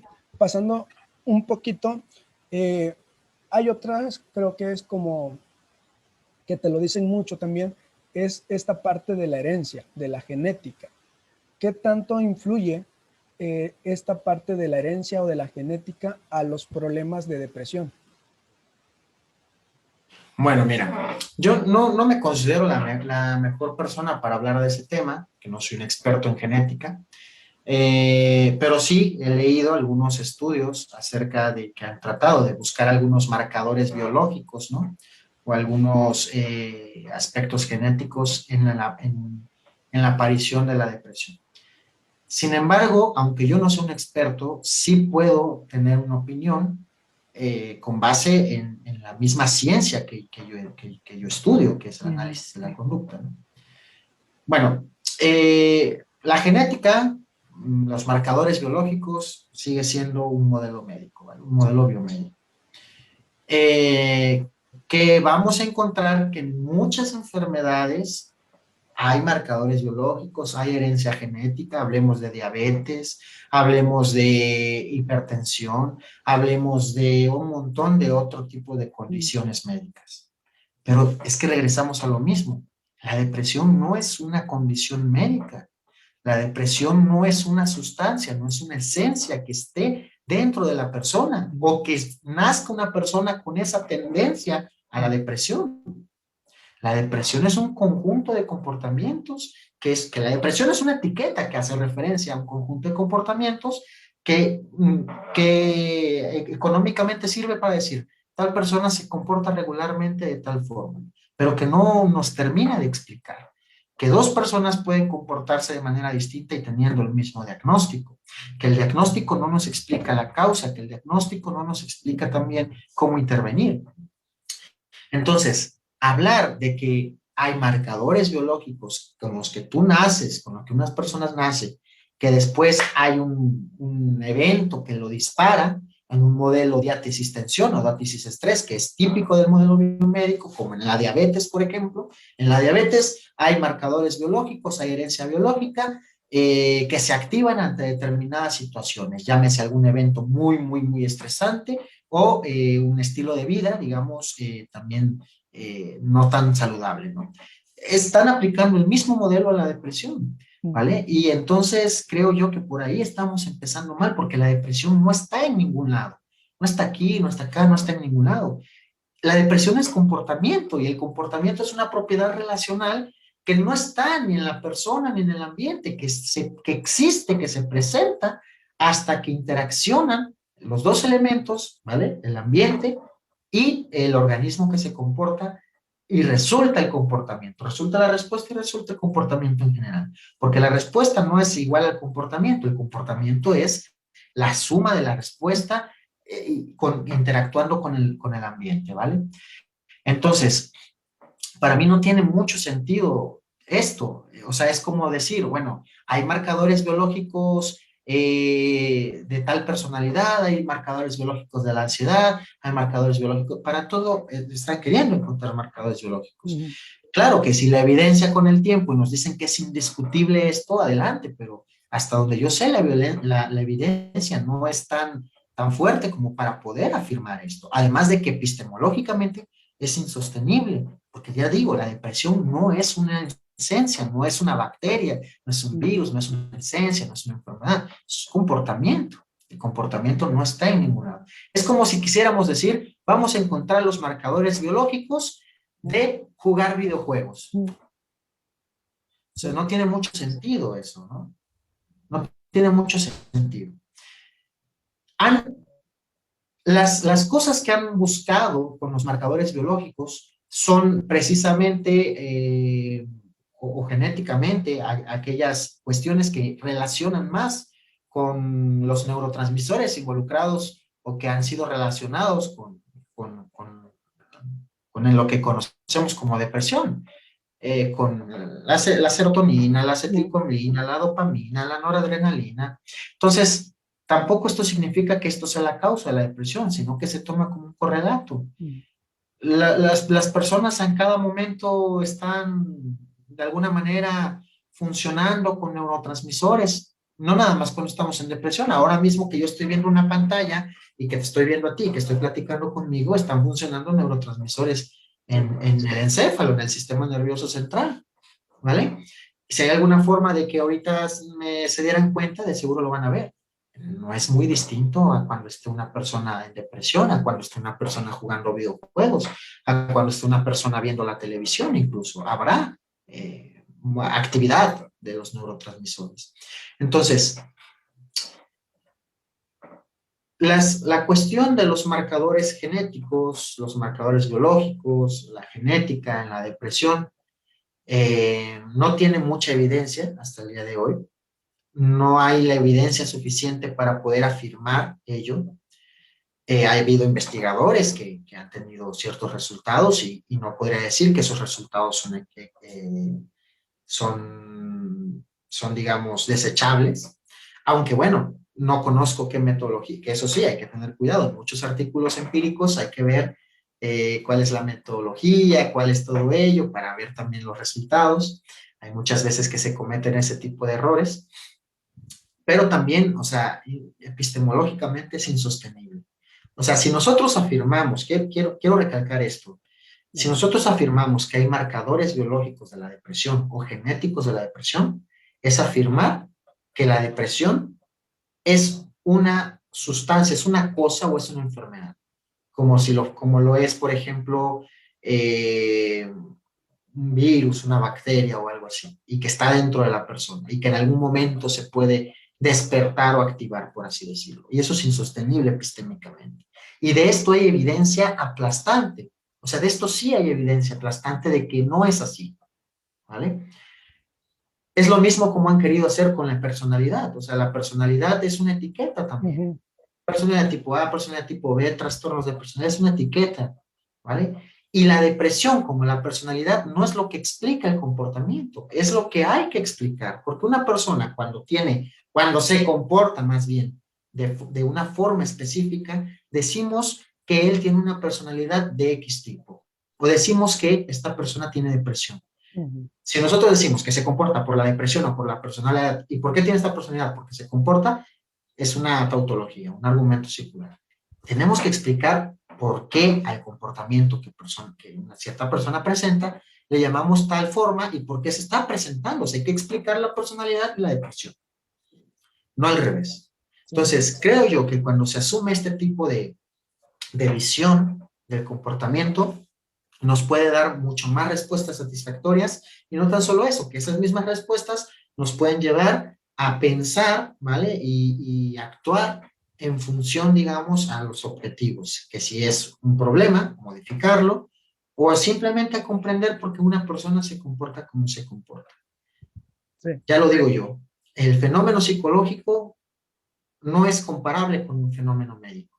El modelo médico funciona excelentemente para las condiciones médicas. Yo me enfermo ahorita de COVID o de cualquier otra enfermedad, voy con el médico, me hace un estudio nosofaringeo, lo somete a una prueba y se da cuenta que en mi organismo existe el SARS-CoV-2, que es el virus, ¿no? De la COVID-19. Lo mismo con la tuberculosis y lo mismo con un montón de infecciones. Pero de la depresión o de la ansiedad, ¿dónde está ese virus? No existe, no podemos equiparar el modelo médico con el modelo psicológico. Eso es un error. Es un error y es un vestigio precisamente del modelo médico presente en la psicología, aunque a veces no lo queramos reconocer o a veces ni siquiera nos damos cuenta de ello. Yo pienso que para poder avanzar en esto hay que ser bastantes críticos con lo que estamos haciendo, con nuestra misma actividad, ¿no? A mí me gusta mucho la parte de la filosofía, de análisis de la conducta, la filosofía de la psicología en general y de la historia también. Y creo que esto es lo que se hacía en una psicología precientífica.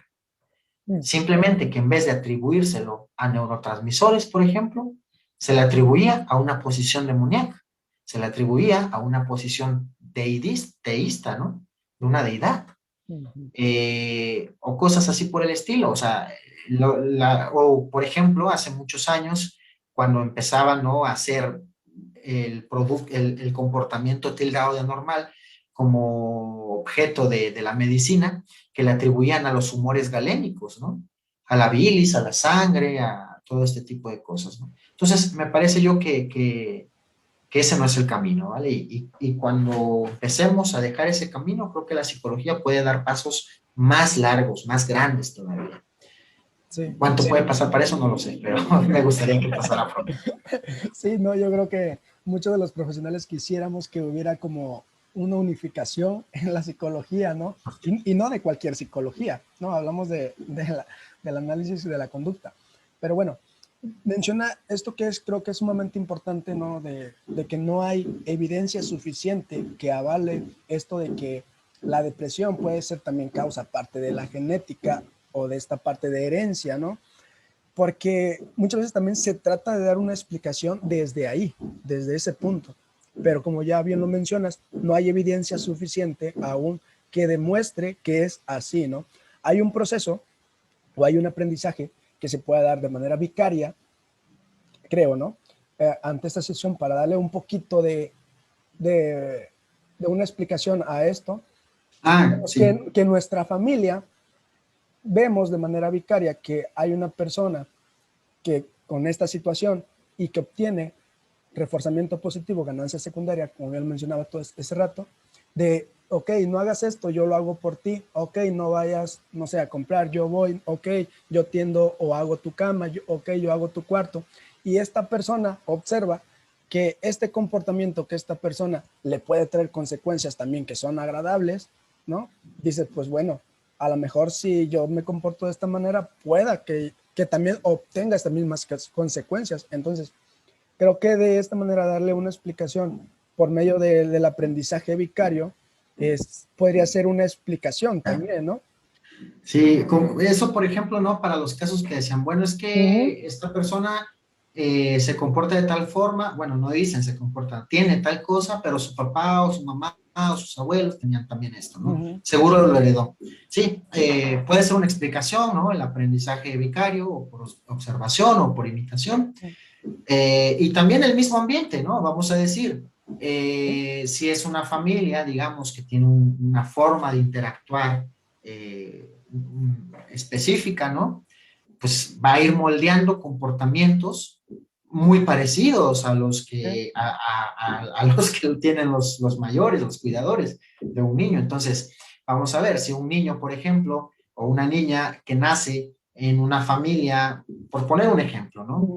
Donde les gusta, qué sé yo, donde siguen determinada tradición, ¿no? Siguen determinada costumbre, ¿no? Y en esa costumbre o en esa tradición hacen determinados comportamientos ritualistas. Bueno, es lo más seguro y es muy probable que los papás, los cuidadores le enseñen a los hijos, a los niños, a que lo hagan, cómo hacerlo, cuándo hacerlo, ¿vale? Y entonces los niños lo van a repetir, lo van a aprender, de alguna manera se va a estar viendo reforzado y pues puede mantener muchísimos años, ¿no? A menos que las contingencias cambien y cambie también ese comportamiento. Pero si no cambia, estos niños crecen, tendrán hijos y lo enseñarán. Y así sucesivamente. Entonces, no podríamos decir que esto está en la genética. O sea, explicamos que hay un aprendizaje de comportamiento debido al mismo aprendizaje que se da en ese pequeño ambiente, en ese escenario que es el contexto familiar, en la interacción, que se van moldeando comportamientos, que se van observando comportamientos. Lo mismo puede pasar con lo que consideramos problemas de comportamientos, con que una persona es agresiva, con que una persona es, decimos acá en mi pueblo, chingaquedito, ¿no? O una cosa de ese tipo de cosas. Ok, su hijo es igual, su hija es igual. Sí, pues es que puede aprenderse. ¿Por qué? Porque pues viven juntos, porque pasaron mucho tiempo juntos. Y después dicen, bueno, ¿y cómo explicas que a lo mejor una persona que nace, unos hijos, ¿no? Que nacen de unos cuidadores, no presentan el mismo comportamiento? Bueno, pues es que también esos hijos a lo mejor en algún punto de su vida se someten, digamos, a experiencias, a contingencias que hacen cambiar su comportamiento. Te voy a poner un ejemplo personal, Juan. Yo me considero ateo, yo bueno, soy ateo, ¿vale? No, yo no creo, digamos, en deidades. Sin embargo, no toda mi vida fue así. Yo nací en el seno de una familia súper católica, súper religiosa, ¿vale? En donde yo tengo mi primera comunión, tengo todo lo que un buen católico tiene, ¿no? Supuestamente.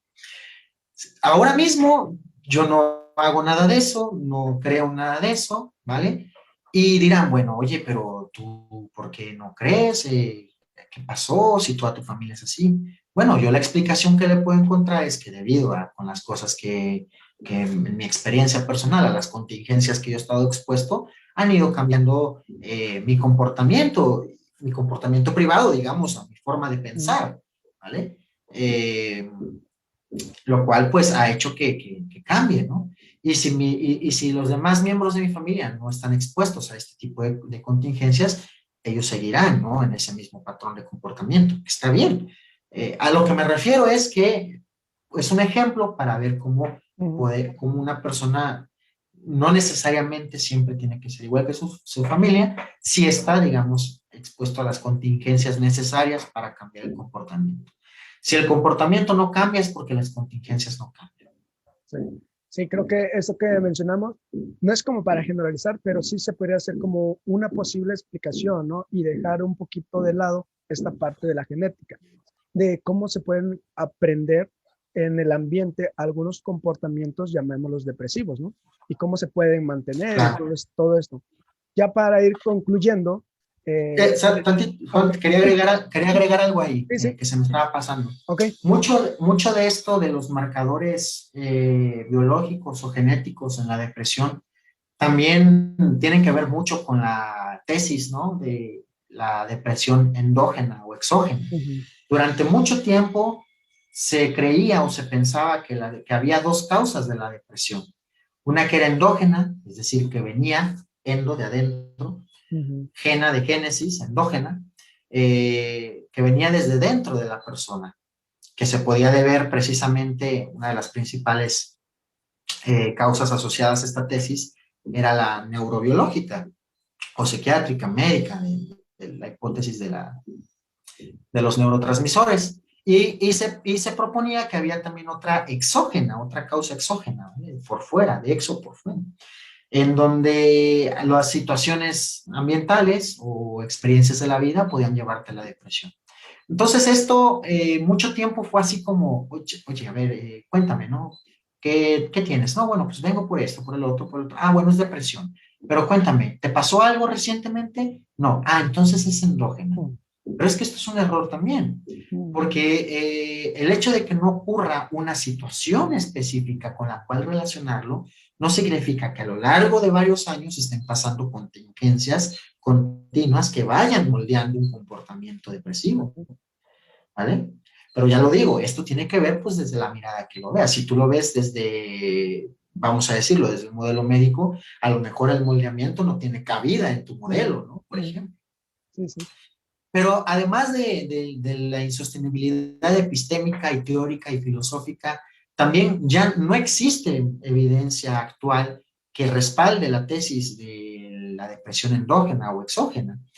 Existe evidencia de que, como decíamos hace un momento, que en cualquier caso de una persona que se considere que está en depresión, si hay alguna forma de medir los neurotransmisores en este sistema hipotalámico hipoficiario adrenal, nos encontraremos con un desbalance en los neurotransmisores principalmente relacionados, la noradrenalina, la dopamina, la serotonina, la acetilcolina, pero no se considera la causa, se considera un correlato, ¿vale? Un correlato que va a estar presente, pero que cambiando el comportamiento, igual y los neurotransmisores pueden cambiarse también. Sí, sí. No los, da para mucho la discusión, ¿no? Da Sí, para mucho. sí, Pero bueno, eso es algo que quería agregar a ello. sí.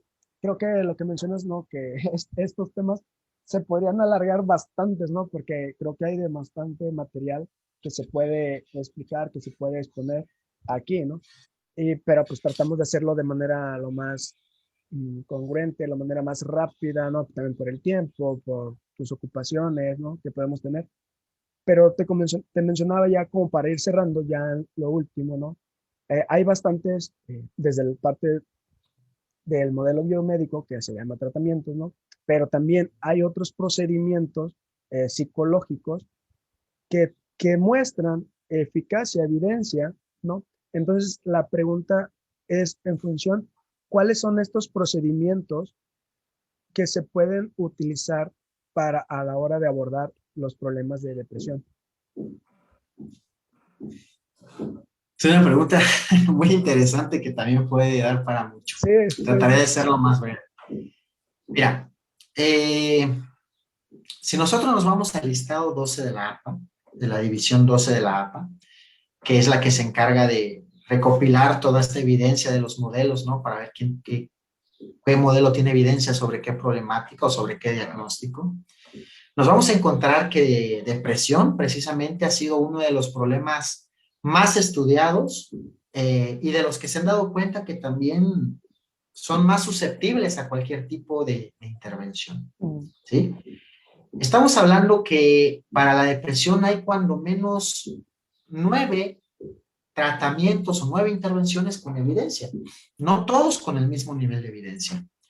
Tenemos la división 12 de la APA, divide la evidencia en 3 niveles: evidencia fuerte, evidencia controversial y evidencia fuerte, moderada y controversial. ¿Vale? La controversial es la que pues, menos evidencia tiene o apenas si tiene evidencia. Hay unos que se ubican en la controversial, hay otras que se ubican en la moderada y hay otras que se ubican en evidencia fuerte.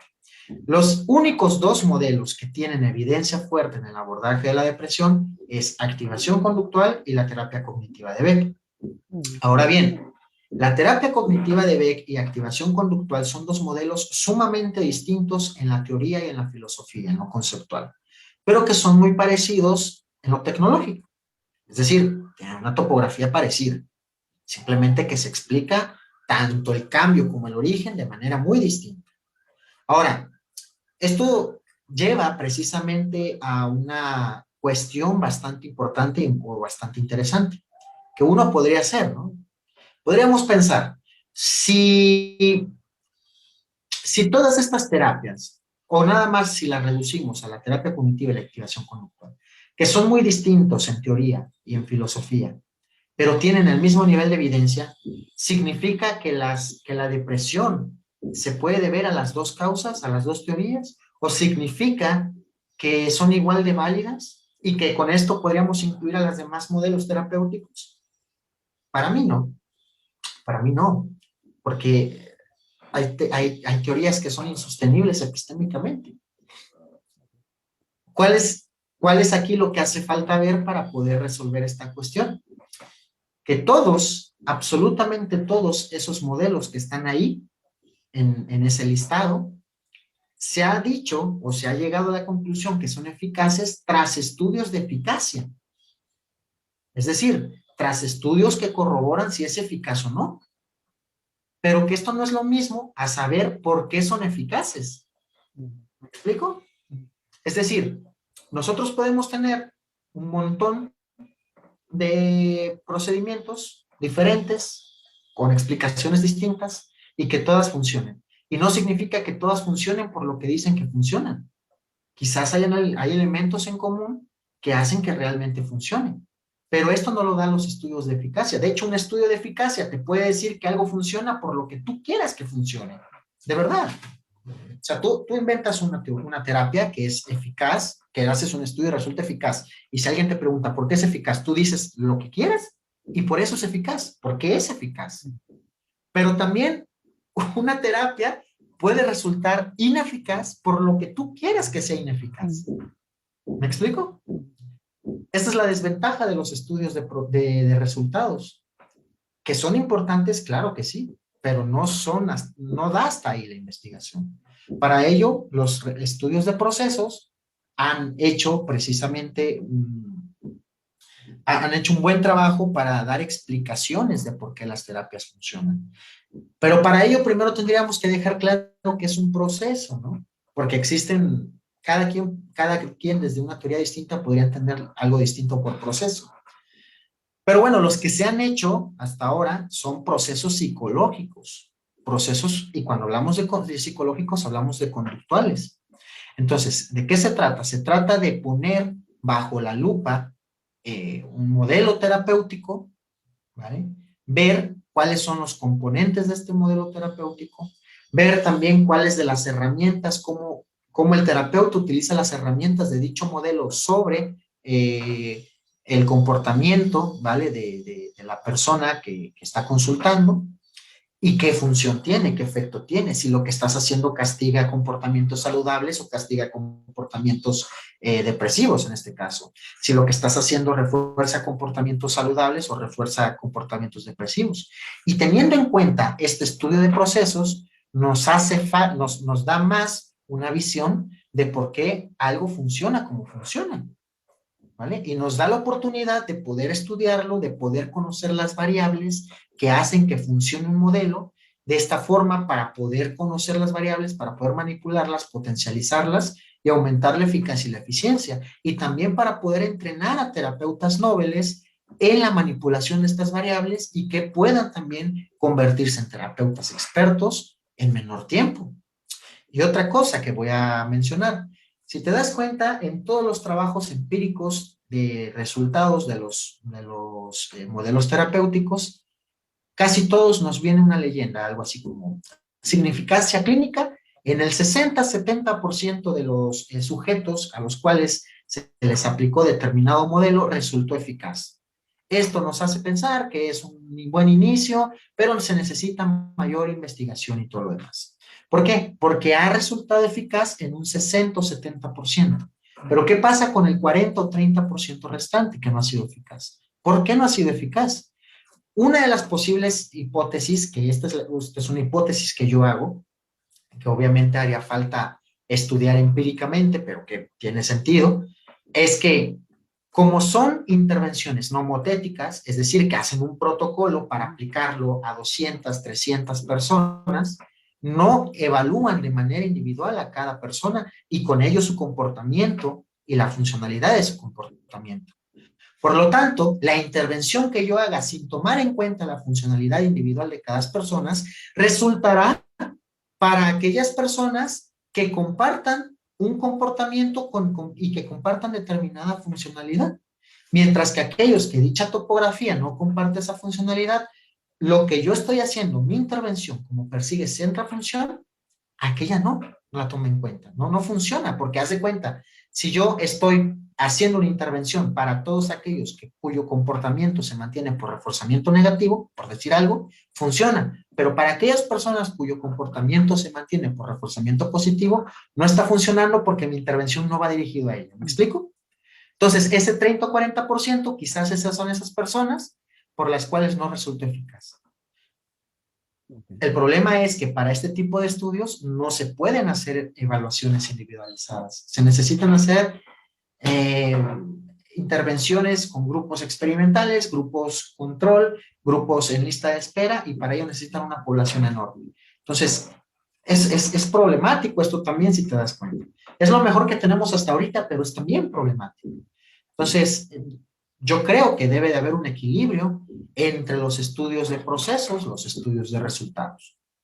Así que espero que también la psicología vaya para allá. Hoy por hoy se ha apostado más a los estudios de resultados, más que a los estudios de procesos.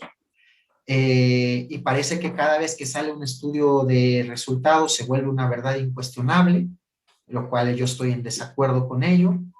Incluso si te das cuenta, incluso es dentro de las mismas terapias contextuales, dos terapias pueden resultar con evidencia para un determinado problema, pero que esas dos terapias tienen una visión distinta del mismo problema, y siendo las dos contextuales. Entonces esto resulta problemático precisamente cuando nada más nos fijamos en los resultados y no en los procesos. Así que creo que una directriz futura precisamente de la psicología, del análisis de la conducta en específico, es el estudio de procesos y el análisis funcional individualizado más allá del diagnóstico. Creo que eso que mencionas es de sumamente importancia, ¿no? De los procesos, o más bien de los procedimientos que han demostrado empíricamente que, que tienen buena eficacia a la hora de tratar a una persona con depresión. Llámese terapia cognitiva de Beck y tratamiento de activación conductual para la depresión, ¿no? Y de acuerdo a todo lo que ya mencionas, los estudios que se han realizado, pues estos dos son los que muestran mayor eficacia y podemos, por ejemplo, en la activación conductual se sabe el por qué, ¿no? Creo que había como un poquito de discordancia en por qué la terapia cognitiva funcionaba, ¿no? Y creo que decían que uno de los componentes que funcionó, o que además bien la hacían que funcionara, era la que comparte con la activación conductual, ¿no? La de programación La programación de actividades, y sí. actividades, ¿no? Y que esto, a su vez, es igual de eficacia que la misma terapia cognitiva de Beck. Entonces, esto hace que esta otra terapia haga que funcione. Claro, sí, pero también esa herramienta de programación de actividades no hace que funcione por sí sola, sino que la explicación que haya en la programación de actividades también va a ser muy valiosa. ¿Por qué? Porque en la terapia cognitiva se utilizaba la programación de actividades que no es de la terapia cognitiva, que la tomó prestada de los primeros acercamientos o de las primeras intervenciones conductuales para la depresión que diseñó Lewinson. Le explicaba su eficacia de distinta manera, mientras que Lewinson explicaba que a través de la programación de actividades se podía restablecer el contacto con fuentes estables de reforzamiento positivo. Beck y colaboradores decían que la programación de actividades funcionaba porque al activar a la persona retaba a las creencias o a las cogniciones y cambiando las cogniciones cambiaba el comportamiento. Entonces es una explicación totalmente distinta que resultan eficaz si aplican las dos, la herramienta por igual, independientemente del punto de vista o de la explicación, resultará eficaz. Pero la explicación que se le da, también es muy importante porque una puede resultar epistemológicamente sostenible, la otra. Okay. Entonces, cuando se hace este estudio de componentes que dirige Neil Jacobson por ahí del año de 1996, junto con sus colaboradores de la Universidad de Washington, pues se dan cuenta de esto y dicen, bueno, entonces significa que a lo mejor, además de que podemos prescindir de otras herramientas, quizás esto pone en entredicho la teoría, la tesis de la terapia cognitiva. Por lo tanto, regresamos a los orígenes conductuales de esta herramienta, de esta práctica, que es restablecer con fuentes estables de reforzamiento positivo. Y entonces ahí ya podemos explicar cómo es que una persona entra en depresión, con lo que platicamos hace un momento, y cómo podemos hacerla salir de la depresión, que realmente salir de la depresión es una metáfora, porque no se sale de la depresión, sino que se modifica el comportamiento, ¿vale? Aumentando el comportamiento saludable por medio del contacto y que se mantenga por medio del contacto con fuentes estables de reforzamiento positivo. Entonces, tiene mucho sentido esto y como te digo, es interdependiente tanto lo filosófico, lo conceptual, con lo experimental y lo aplicado. O sea, yo no creo que sea más importante una parte que la otra. Normalmente, a veces se deja el último término, lo filosófico, lo conceptual, y nos vamos directamente a lo aplicado, que está bien, dependiendo de los intereses de cada quien, ¿no? Pero sí considero que teniendo una sólida base teórica, una fuerte fundamentación conceptual también, filosófica, te ahorras muchísimos problemas después y te facilita mucho la vida. Entendiendo bien, solo por decir una cosa, entendiendo bien qué es conducta, al día con eso tenemos resuelto muchas cosas. Sí, sí, completamente de acuerdo con todo lo que mencionas, ¿no? No sé, psicólogo Ray, si quisieras agregar algo más o de algunas cosas que no pregunté, que sin duda, como bien mencionamos a lo largo, ¿no? Da para más, da para muchísimo más, pero no sé si quisieras aportar algo más que consideres que es de importancia, de valor. Bueno, estos dos temas que hablamos, podríamos decir que son dos temas, ¿no? Ujú, O tres: depresión, análisis de la conducta y etiquetado ujú. y patologización. Son temas que realmente a mí me gustan mucho, me apasionan mucho. No sé si se puede notar que, Sí, sí. que me gustan mucho. Eh, y la verdad es que siempre trato de que se conozca, ¿no? Este punto de vista que no es mío, que es del análisis de la conducta. Bueno, y que a veces sí voy metiendo algunas opiniones personales, ¿no? Eh, y tanto me gusta y me gusta compartirlo que próximamente estarán publicándose algunos materiales que tengan que ver precisamente con estos temas. Ok. Esperemos que pronto se estén publicando. Por ahí también en colaboración con la doctora Froxán se va a estar publicando algo. Y, eh, y pues bueno, yo lo que quiero comentar, seguramente hay varias cosas que se me estén pasando ahora mismo, ¿no? Eh, pero yo lo que quisiera quizás agregar o incluso hasta recomendar es a todas las personas que nos ven, estudiantes, profesionales, es que seamos críticos, seamos escépticos con nuestra misma práctica, porque creo yo que no hay mejor forma de avanzar que siendo así, críticos, escépticos con lo que hacemos. Si nosotros nos casamos con nuestra verdad nada más, o con la evidencia nada más que hay y no cuestionamos Ujú. filosóficamente, la ciencia se estancaría, ¿no? Seríamos algo así como lo fue el psicoanálisis, por ejemplo, o algo así. Entonces, cuestionar, ser escépticos, revisar mucho la filosofía, ¿vale? Revisar mucho la filosofía subyacente a nuestra práctica. Y eso, ¿vale? No conformarnos con lo que nos diga también otra persona, no hacer, no caer en estos argumentos de autoridad, ¿no? Que porque lo dijo fulano o sultano, es cierto. Eh, y creo yo que cada vez más esto podría ser que la ciencia psicológica vaya avanzando, ¿no? A buenos pasos. La ciencia no se trata de siempre estar en la cúspide, ¿vale? O siempre estar bien, ¿no? No se trata de blancos y negros. La ciencia es un camino que de eso se trata, ¿vale? De estar dando pasos para adelante, un paso para atrás, dos pasos para adelante, dos pasos para atrás y así sucesivamente. Pero esa es la naturaleza de la ciencia. La ciencia es falible y perfectible por definición y por naturaleza. De lo contrario, no sería ciencia.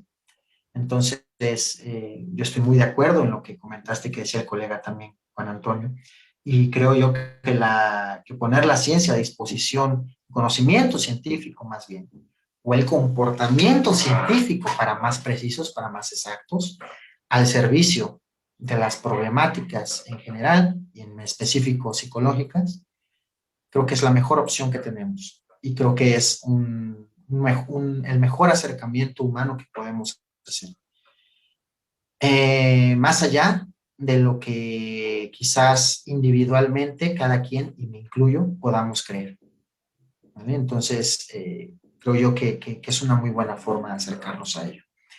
Y bueno, si les interesa estos temas, pues también ser autodidactas, ¿vale? Leer artículos, libros. Hoy por hoy, pues con las herramientas de Internet, pues es bastante sencillo obtener materiales de estos y leer, informarnos, preguntar y, y no quedarnos con la duda, ¿vale? Para que podamos poco a poco ir estableciendo mayores repertorios, ¿no? De comportamientos que nos lleven pues a un aprendizaje bastante asequible. Y creo que ya es todo, Juan. No sé si puede aportar algo más realmente. Ok.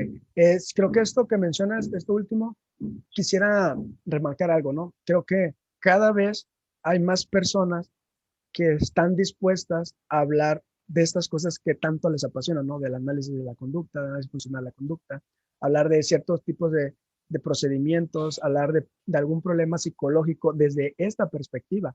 O sea, cada vez creo yo que hay más divulgación, creo yo que hay más personas eh, que son comprometidas con la carrera, con con la salud de las personas también, ¿no? Que, que creo que es algo sumamente importante que cada vez puedes encontrar mayor divulgación de, de personas que son serias en lo que hacen, ¿no? Que puedes encontrar más libros que antes a lo mejor no podías encontrar con tanta facilidad. Ahora el Internet nos da esta facilidad de poder acercarnos con personas que, pues, por ejemplo, contigo, ¿no? Que sé que eres una persona comprometida, que sé que eres una persona, eh, pues, estudiosa, ¿no? Se mete de lleno a esto que tanto le gusta y sé que las fuentes que tú nos puedas referir, todo lo que nos puedas decir, pues es algo sumamente importante para nuestra ciencia, para la psicología, para las personas en sí mismo, ¿no? Para mejorar nuestras prácticas clínicas. Entonces, creo que todo esto ha hecho que cada vez más profesionales, más estudiantes también se acerquen a hablar un poquito sobre análisis de la conducta, a ver los problemas psicológicos desde otra perspectiva, ¿no? Y creo que esto cada vez es mejor y cada vez somos un poquito más y creo que esto es muy bueno. Sí, sí, sí, pues yo espero que así sea, ¿no? Y que así se mantenga, ¿no? Que cada vez más haya más personas interesadas en esto. Y yo no lo veo como una rivalidad, ¿no? Yo lo veo, a veces así se puede ver o se puede pensar, sino que yo lo veo como precisamente el establecimiento de una comunidad, ¿vale? Cada vez más sólida, ¿no? Más sólida cada vez que las personas puedan utilizar este tipo de ciencia, ¿no? Para ayudar a otras personas, para ayudarse a sí mismos incluso. Creo que puede ayudar bastante a la sociedad, ¿no? Y a fortalecer la comunidad. Al final de cuentas estamos hablando de salud psicológica o bienestar psicológico y creo que con ese tipo de cosas tenemos que ser más serios, ¿no? Sí, sin lugar a dudas, sí, tienes mucho que ver todo esto y estoy totalmente de acuerdo con todo lo que mencionas, ¿no? Bueno, psicólogo Ray, nuevamente te agradezco por darme la oportunidad, ¿no? De hablar sobre un tema, de que estés tan dispuesto a compartir tus conocimientos, ¿no? De hoy un sábado, que mencionabas a un inicio que ya sentías como un poco cansado, así que pues te agradezco bastante el hecho de que hayas tomado tu tiempo para venirnos a hablar de este tema que es sumamente importante. Pues muchas gracias a ti, Juan, por la invitación y gracias también por considerar mi participación, ¿no?